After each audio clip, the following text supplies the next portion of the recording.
Welcome to கதை திரட்டு audio books. இந்த வீடியோவில் நம்ம என்ன கதை கேட்க போகிறோம்னா யக்கா சிறுகதை. நம்ம சேனலை இது வரைக்கும் சப்ஸ்கிரைப் பண்ணாதவங்க சப்ஸ்கிரைப் பண்ணுங்க. பக்கத்தில் இருக்கிற பெல் ஐகானை கிளிக் பண்ணி ஆல்ங்கிற ஆப்ஷனை ப்ரெஸ் பண்ணுங்க. ஸோ தட் நான் போடுற கதைகளை உடனுக்குடனே நீங்கள் கேட்கலாம். வாங்க கதைக்குள்ளே போகலாம். செங்கேணியை நோக்கி 4-5 கைகள் நீண்டன. நீண்டவை நீண்டவைகளாகவே இருந்தன. எக்கா, செங்கேணி அக்கா, வடகேட்டு எம்மாம் நாழியாவது? அடுப்புக்கு எதிரே கருமமே கண்ணாக இருந்தாள் செங்கேணி. சீறிக்கொண்டு எரியும் அடுப்பு நெருப்பின் மேல் இருந்த வாணலியில் எறா வடைகள் வெந்து கொண்டிருந்தன. மஞ்சள் நிறம் மாறி பொன் வண்ணமாகி சிவந்து கொண்டிருந்தன வடைகள். ஜல்லி கரண்டியால் வடைகளை புரட்டி போட்ட செங்கேணி நிமிர்ந்து வடை கேட்டவனை பார்த்தாள். என்ன கோதண்டம், எனக்கு என்ன 4 கையா இருக்குது? வெந்தாத்தானே கொடுக்க முடியும். தெரிஞ்ச ஆளே பறக்கிறையே. அது இல்லக்கா, கல்லை வாங்கி வச்சுட்டு வந்திருக்கேன் இல்லையா, ஈ மொய்க்கும், ஈசல் வந்து விழும். சீக்கிரமா கொடுத்தீங்கன்னா தேவல. தூக்கு பாத்திரத்தில் இருந்து ஆட்டு ரத்தத்தை சட்டியில் ஊற்றியபடி மஞ்சுளா கோதண்டத்தை பார்த்து சொன்னாள். கல்லை குடிச்சு போட்டு கலெக்டர் வேலைக்கு தான் போக போறியாங்காட்டியும் கல்லு மொந்தையில ஈ விழுந்தா கண்ணு நல்லா தெரியும் கவுண்டரே. சுற்றி இருந்தவர்கள் சிரித்தார்கள். கோதண்டத்துக்கு சுள் என்ற கோபம். வாயை மூடிக்கிட்டுரு, ரெண்டும் கெட்ட அலி ஜென்மங்கள்லாம் பேச வந்துட்டானுங்க. அதற்குள் வெந்த வடைகளை எடுத்து பொட்டலம் கட்டி கொடுத்தாள் செங்கேணி. கோதண்டம் சுருக்காக நடந்து கள்ளு பாட்டிலும் மொந்தையும் வைத்திருந்த மரத்தடிக்கு போய் சேர்ந்தான். செங்கேணி கள்ளுக்கடைக்கு முன்னால் இருந்த கூட்டத்தை நோட்டமிட்டாள். வெயில் காலம் வந்து விட்டதற்கு அடையாளமாக கள்ளுக்கடையில் கூட்டம் ஜே ஜே என்றிருந்தது. அடர்ந்த தென்னந்தோப்பு ஓலைகளை ஊடுருவ முடியவில்லை சூரியனால். வெள்ளை மணலில் வட்டம் வட்டமாக குடியர்கள் கள்ளு பாட்டில்களுடன் உட்கார்ந்திருந்தார்கள். கல்லை ருசித்த ஈக்கள் மேலே பறப்பதும் போதையால் கீழே தாழ்வதுமாக இருந்தன. அவ்வப்போது அடிக்கும் காற்றில் கீழே விழும் குரும்பிகள் எழுப்பும் சப்தத்தை மதுபிரியர்களின் சத்தம் அழுத்தி கொண்டிருந்தது. காற்றில் கள்ளின் மணமும் சாக்கணா கடையின் மணமும் சேர்ந்து ஒரு விசித்திரமான கலவை மணத்தை உருவாக்கியிருந்தன. செங்கேணி மீனையும் ஆட்டுக்குடலையும் வறுத்து முடித்திருந்தாள். மஞ்சுளாவை பார்த்து, மசமசன்னு இருக்காம சாப்பிட்றவங்க கிட்ட போய் என்ன ஏதுன்னு கேட்டுக்கிட்டு வாடி. தென்னை ஓலையில் இருந்த ஒரு கீற்று வெளிச்சம் நேராக செங்கேணி முகத்தில் அடித்தது. சின்னராசு கடந்த 10 நாட்களாக வீட்டுக்கு வருவதை சுத்தமாக நிறுத்தியிருந்தான். முன்னையாகிலும் வாரத்துக்கு 2 முறையாவது ஒன்று வீட்டுக்கு வருவான், இல்லை கடை அருகே வருவான். தூணில் கட்டப்பட்ட கன்றுக்குட்டி மாதிரி எரவாணத்தை பிடித்து கொண்டு அப்படியும் இப்படியும் அசைந்து கொண்டே சிரிப்பான். இப்பதான் பொண்டாட்டி பிள்ளைங்க ஞாபகம் வந்ததா நாய என்பாள் செங்கேணி. அதற்கும் சிரித்து கொண்டு நிற்பான் அவன். செங்கேணிக்கு அவன் சரியான புருஷன் இல்லைதான். அவளை புறக்கணித்துவிட்டு எங்கிருந்தோ ஒருத்தியை கொண்டு வந்து 4 தெருக்களுக்கு அப்பால் குடி வைத்து கொண்டு கூத்தடிப்பவன்தான். புருஷனை நினைத்தால் அவளுக்கு பற்றி கொண்டு வருவது உண்மைதான். ஆனால் அவள் முன்னால் வந்து நின்று அவன் ஒரு குழந்தையைப் போல் சிரிக்கும்போது அவள் மனசுக்குள் பால் பொங்கும். இப்போதும் அப்படித்தான். மஞ்சுளா கார் அரிசி புட்டு மாதிரி சிவந்த இரத்த பொரியலை கிண்டி கொடுத்து கருவேப்பிலையை உருவி போட்டு கொண்டிருந்தான். மீனும் தலைக்கறியும் தீர்ந்து போயிருந்தன. எக்கா, அடுத்து என்ன பண்ண போறக்கா? அந்த ஈரலை எடுத்து கழுவி அரிஞ்சு வை. சின்ன துண்டா போடு. நேத்து போட்டிய உன் மண்டை மாதிரி அந்த மாதிரி போடாத. மஞ்சுளா எழுந்து தகர குவளையில் இருந்த ஈரலை எடுத்து கொண்டு வந்து அறிவாள் மனையின் முன்னால் உட்கார்ந்தாள். சரியாக அதே நேரம், என்ன மஞ்சுளா, சௌக்கியமா என்றபடி வந்து நின்றான் சின்னராசு. மார்பின் குறுக்காக போட்டு கொண்டிருந்த சிவப்பு காசி துண்டை இழுத்து விட்டு கொண்டு அடக்கத்துடன் எழுந்து நின்றாள் மஞ்சுளா. அந்த அடக்கத்தை பௌதீகமாக காட்டுவது போல மஞ்சுளா தான் கட்டியிருந்த கைலியை முட்டி இடுக்கில் இடுக்கிக் கொண்டாள். காதோரம் சுருள் சுருளாக விழும்படி மிகவும் சிரமப்பட்டு எடுத்து விட்டிருந்த முடியை அவசரமாக பின்னால் இழுத்து விட்டு கொண்டாள். ஏதோ இருக்கு மாமா. யாரடி அது என்றாள் செங்கேணி. உன் வீட்டுக்காரரு தான். எவண்டி என் வீட்டுக்கார? வீட்டுக்காரன்னு எந்த நாயாவது என் வாசலுக்கு வந்து நின்னுச்சு? தோ அத்தாலத்தான் பூச. செங்கேணி சுட்டி காட்டிய திசை வழியே ஒரு துடைப்பம் சார்த்தி வைக்கப்பட்டிருந்ததை சின்னராசுவும் மஞ்சுளாவும் ஏக காலத்தில் பார்த்தார்கள். என்னக்கா, மாமாவை போய் இப்படியெல்லாம் சொல்லிக்கிட்டு? வேணும்னா உன் மாமன்கிட்ட தாலி வாங்கி நீயே தொங்க தொங்க கட்டிக்கடி.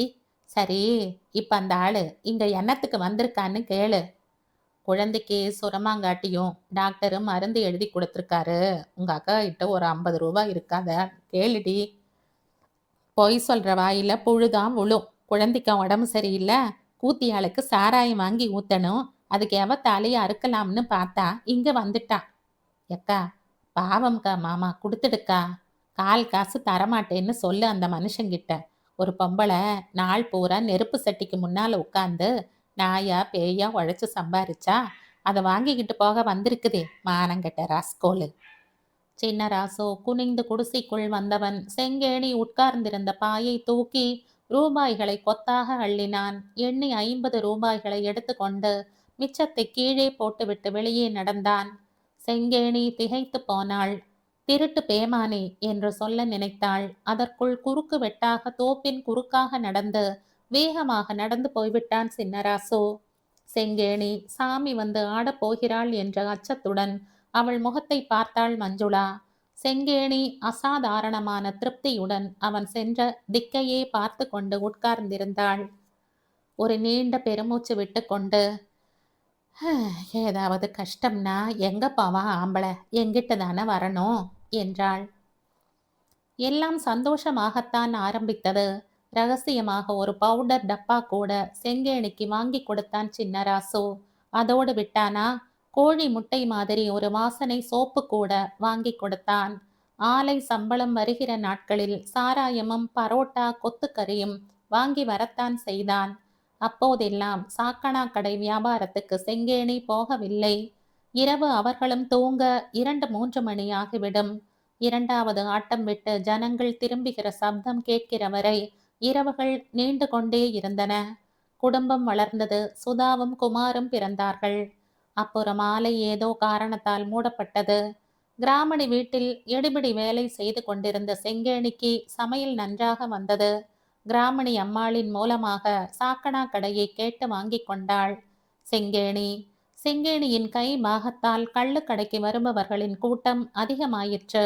அவள் கைப்பட்டால் எறா வறுவல் ஒரு தினுசாக மணந்தது. அவள் சமைத்த கோழி எலும்பை உலுக்கினால் கறி உதிர்ந்தது. நெத்திலி மீன் படும் நாட்களில் குண்டு பாகற்காய் போட்டு அவள் செய்யும் நெத்திலி மீன் வறுவலுக்கென்றே கள்ளுக்கடையில் கூட்டம் நிரம்பி வழியும். கிராமணிக்கு மனசுக்குள் சந்தோஷம். சின்னராசுக்கு வேலை போன ஆரம்ப காலத்தில் கிராமணி அவனிடம், நீயும் இங்கேயே வேலைக்கு வந்துறேண்டா என்றதும் உண்டு. எதனாலோ அவனுக்கு அது முடியவில்லை. சிங்கப்பூரில் இருந்து வந்த கள்ள சாடிக்கு பின்னால் சுவரில் மாட்டப்பட்டிருந்த காத்தவராயன் படமும் மதுரை வீரன் படமும் அவர்கள் இருவர் கைகளிலும் இருந்த கத்தியும் அவனுக்கு ஒருவித அச்சத்தை தோற்றுவித்திருந்தது. அத்தோடு புதிதாக அப்போதுதான் மது விலக்கு ரத்தாகி நாடெல்லாம் கள்ளும் சாராயமும் ஆறாக ஓடத் தொடங்கி இருந்தது. கடையில் அலை மோதிய கூட்டத்தை கண்டு பிரமித்து போய் அவன் பின் வாங்கிவிட்டான். அந்த நேரத்தில்தான் அவனுக்கு சந்தானலட்சுமி உறவு ஏற்பட்டது. சின்ன கடை வீதியில் அழுகிய காய்கறிகளை கூறு கட்டி விற்று கொண்டிருந்தாள் அவள். அவளுக்கும் ஒரு ஆண் துணை தேவைப்பட்டது. மதியம் 3 மணியாக இருந்தது. அநேகமாக வாடிக்கையாளர்கள் யாரும் அதிகமில்லாத நேரம் அது. செங்கேணி எண்ணெய் வாணலியை இறக்கி வைத்துவிட்டு காலையில் பிழிந்து போட்டு கொண்டு வந்திருந்த பழஞ்சோற்றை 2 பங்காக்கி தனக்கும் மஞ்சுளாவுக்கும் பிரித்து போட்டாள். கூடையில் இருந்து 2 மீன் துண்டுகளையும் 2 ஈரல் துண்டுகளையும் எடுத்து மஞ்சுளா இலையில் போட்டாள். எக்கா, எல்லாரும் என்னைய கேலி பண்றாங்கக்கா. எவண்டி கேலி பண்றா?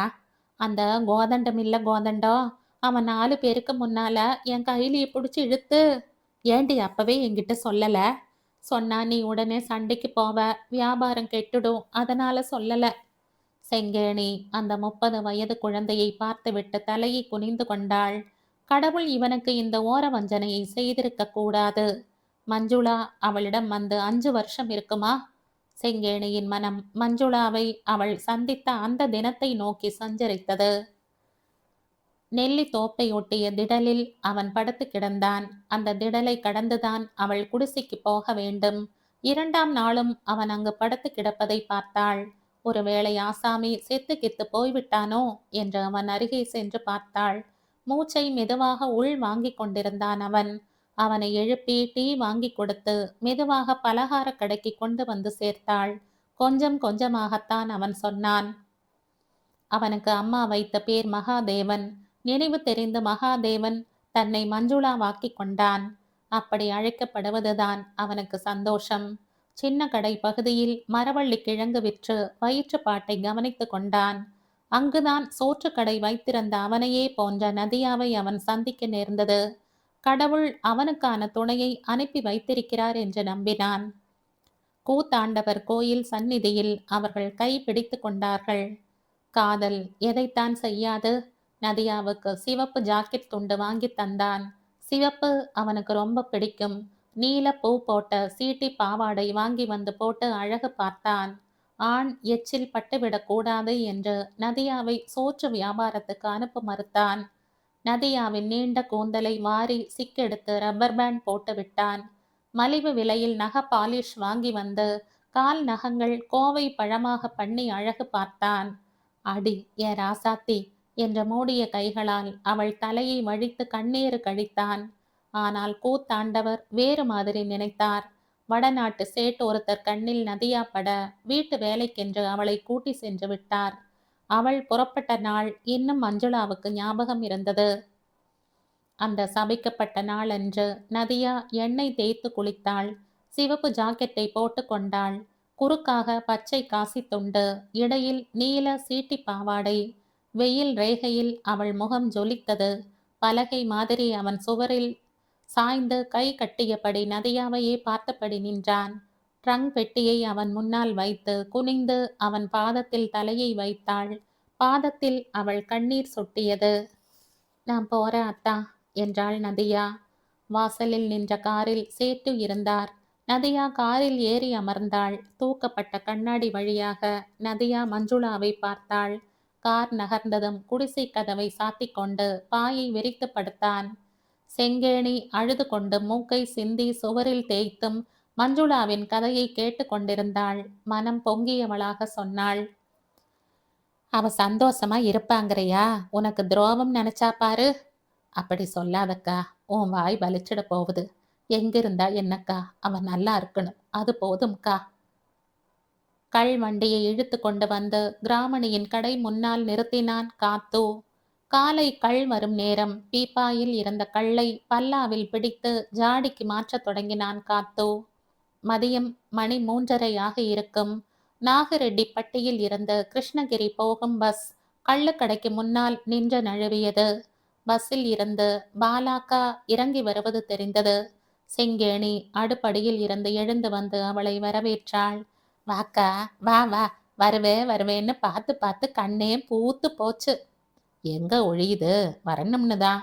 அந்த மனுஷன் பக்கவாதம் வந்து முடங்கின பின்னால எனக்கு கோயில் ஏது, திருநாள் ஏது? பாயை எடுத்து உதறி விரித்தாள் செங்கேணி. ஊரை ஒட்டி சதுப்பு நிலம், முள் மரக்காடு, காட்டுக்கு வெளியே கொஞ்சம் நஞ்சை நிலம், அதையும் ஒட்டி ஒரு தென்னந்தோப்பு. தோப்பு வீடுகளில் பக்கத்து பக்கத்து வீடுகள், செங்கேணி உடையதும் பாலாக்காவுடையதும். தென்னந்தோப்பின் நிழலில் அமர்ந்து ஓலை பின்னுவாள் பாலாக்கா. ஓலையை கிழித்து துடைப்பம் தயார் பண்ணி ரோட்டோரம் போட்டு விற்பாள். போன வருஷம் சொத்துக்களை விற்றுவிட்டு ஆட்டுக்காரன் பட்டிக்கு போய் சேர்ந்தாள் பாலாக்கா. அங்கேதான் சின்னராசுவும் சந்தானலட்சுமியை ஒரு குடிசையில் வைத்து குடும்பம் பண்ணி கொண்டிருந்தான். பாலாக்கா தவறாமல் தன் புருஷன் சங்கதியை சொல்லுவாள் என்று செங்கேணிக்கு தெரியும். உண்மையில் அதை சொல்லத்தான் பாலாக்கா வருவாளாக இருக்கும். செங்கேணி கேட்டால் மட்டும் வேண்டா வெறுப்பாக சொல்வது போல அத்தனை சங்கதிகளையும் விரிப்பாள்.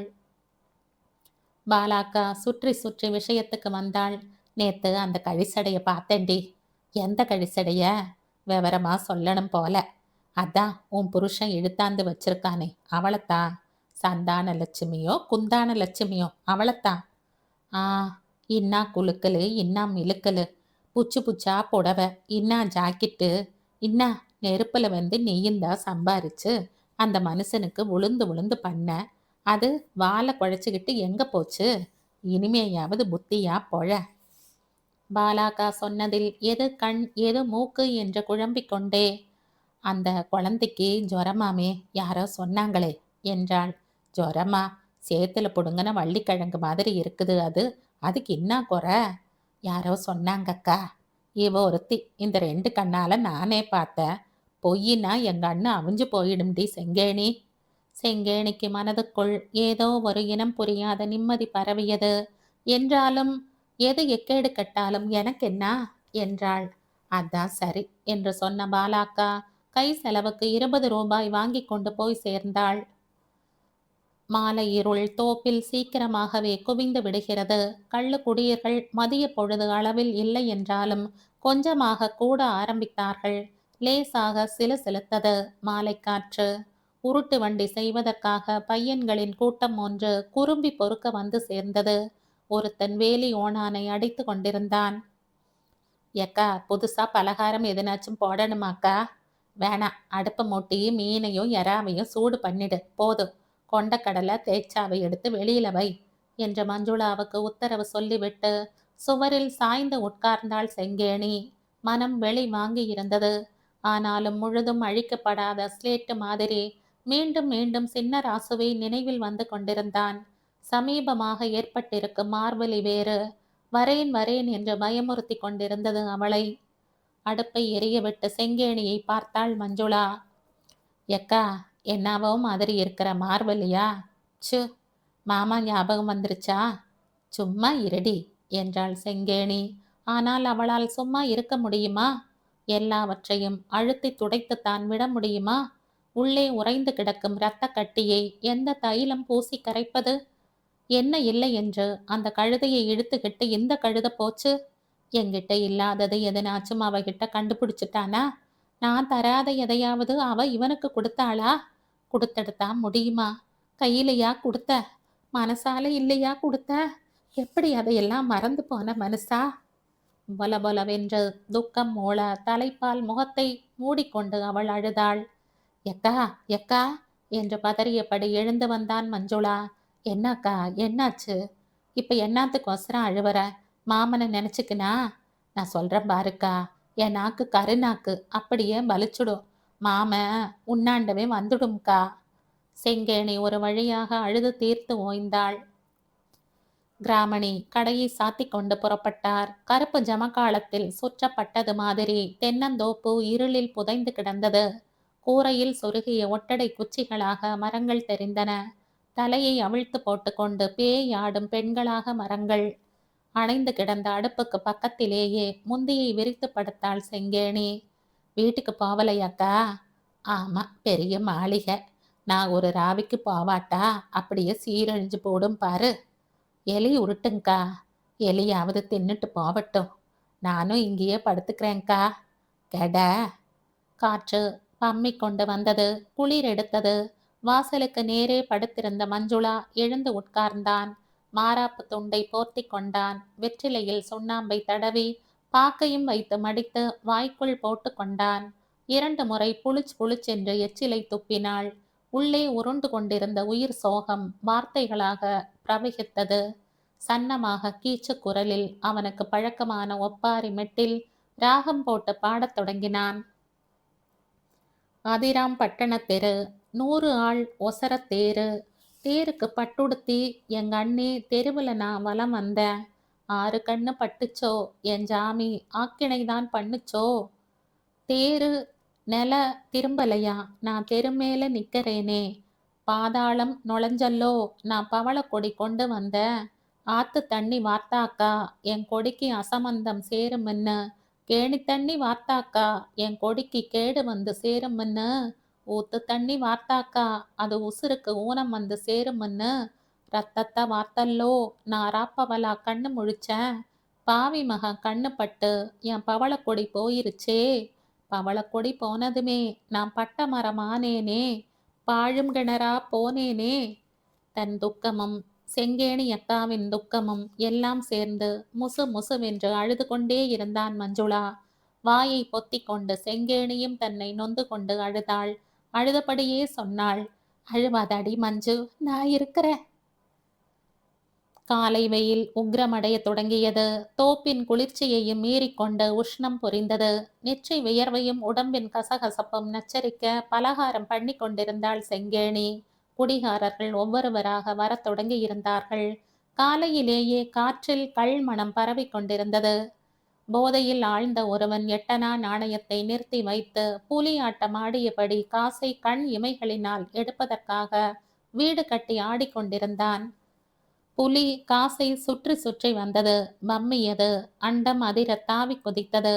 வாலை சுழற்றி மடீர் மடீர் என்று அடித்து கொண்டது. சிறுவர்கள் குறுக்கு வெட்டாக தோப்பை கடந்து ராஜம் அம்மாள் பள்ளிக்கூடத்துக்கு போய்க் கொண்டிருந்தார்கள். காக்கைகள் இறைக்கு அலைந்து கொண்டிருந்தன. ஆட்டுக்கால் கறியை அடுப்பில் இருந்து இறக்கி வைத்தாள் செங்கேணி. மீன் இன்னும் ஆயவில்லை. அந்த நேரம் டவுனுக்கு கறி வாங்க போன மஞ்சுளா அவசரமாக ஓடி வந்தாள். எக்கா, உன் சக்களத்தி போயிட்டாளா? என்னடி சொல்ற? ஆமாக்கா, மாமா தொடுப்பு வச்சுக்கின்னு இருந்துச்சே அந்த சந்தான லட்சுமி போயிட்டாளா? நேத்து ராத்திரி திடீர்னு வாந்தியும் பேதியுமாச்சா. காலையிலே நாடி விழுந்துடுச்சாம். அவங்க வீட்டு மனுஷா பார்க்க வரமாட்டேன்னுட்டாங்களாம். அக்கம் பக்கத்துக்கு ஊட்டாரங்க தான் அக்கம் பக்கத்து ஊட்டாரங்க தான் ஆஸ்பத்திரிக்கு இட்டாந்தாங்களாம். ஆஸ்பத்திரியிலேயே உசுறு போயிடுச்சுன்னுட்டாங்களாம். உங்க மாமா அங்க இருக்கிறாரா? இல்லையாம்க்கா, அது எங்க குடிச்சுப்புட்டு எங்க விழுந்து கிடக்குதோ அந்த குழந்தை தெரியலக்கா. விருட்டென்று எழுந்தாள் செங்கேணி. கடைய பார்த்துக்க என்றபடி ஓடத் தொடங்கினாள். சாவு வீட்டில் சந்தான லட்சுமியை பெஞ்சில் மாலை போட்டு படுக்க வைத்திருந்தார்கள். அவள் எலும்பும் தோலுமாக இருந்தாள். கந்தலாகி சாயம் போன புடவையை சுற்றி வைத்திருந்தார்கள். 50 பைசா அகல குங்கும பொட்டுடன் இருந்தாள் அவள். 4-5 பெண்கள் கட்டிக்கொண்டு அழுதார்கள். இஞ்சி கொலை காய்க்க, ஈச்சம்பழம் பழுக்க, மஞ்சளோடு போனாளே மகராசி. ஆ. அந்த சுற்று வட்டத்தில் தன்னையும் பிணைத்து கொண்டு இருபுறத்து பெண்களின் தோளில் கை சேர்த்து செங்கேணி பாடத் தொடங்கினாள். உண்ணுங்கரும்பா, உரைக்கிற வெல்லமா, சர்க்கரையா இனிச்ச தங்க கிளி போனாளே, தனியா போனாளே, என்ன தவிக்க விட்டுட்டு போனாளே. வவுறு திறக்கலைன்னு வம்சம் வளருமின்னு மண் சோறு திங்காம மன்னவன பெத்த மயிலு போனாளே, மழுக்குன்னு போனாளே. ஆ. அழுது தீர்த்த பெண்களுக்கு யாரோ டீ கொண்டு வந்து கொடுத்தார்கள். பெற்றவளை இழந்த குழந்தை என்ன ஏது என்று எதுவும் விளங்காமல் வாழைப்பழம் தின்று கொண்டிருந்தது. ஒருத்தி செங்கேணி அருகில் வந்து நின்றாள். செங்கேணி அக்கா, இந்த புள்ளைய என்ன பண்றது? அந்த குடிகார பாவி இத்த வளர்க்குமா, இல்ல பிச்சை எடுக்க விட்டுருமா? செங்கேணி குழந்தையை எடுத்து இடுப்பில் வைத்து கொண்டாள். பிச்சை எடுக்கிறதுக்கா? இவளா? இவ ஏன் புள்ளடி, ஏன் புள்ள. குழந்தை செங்கேணியை பார்த்து சிரித்தது. ஆனந்த விகடன் இதழில் 1999ஆம் ஆண்டு வெளிவந்த சிறுகதை இது. இந்த கதை உங்களுக்கு பிடிச்சிருந்தா லைக் பண்ணுங்க, ஷேர் பண்ணுங்க, சப்ஸ்கிரைப் பண்ணுங்க. மற்றும் ஒரு இன்ட்ரெஸ்டிங்கான கதையோட அடுத்த வீடியோல சந்திப்போம். பாய். தேங்க்யூ.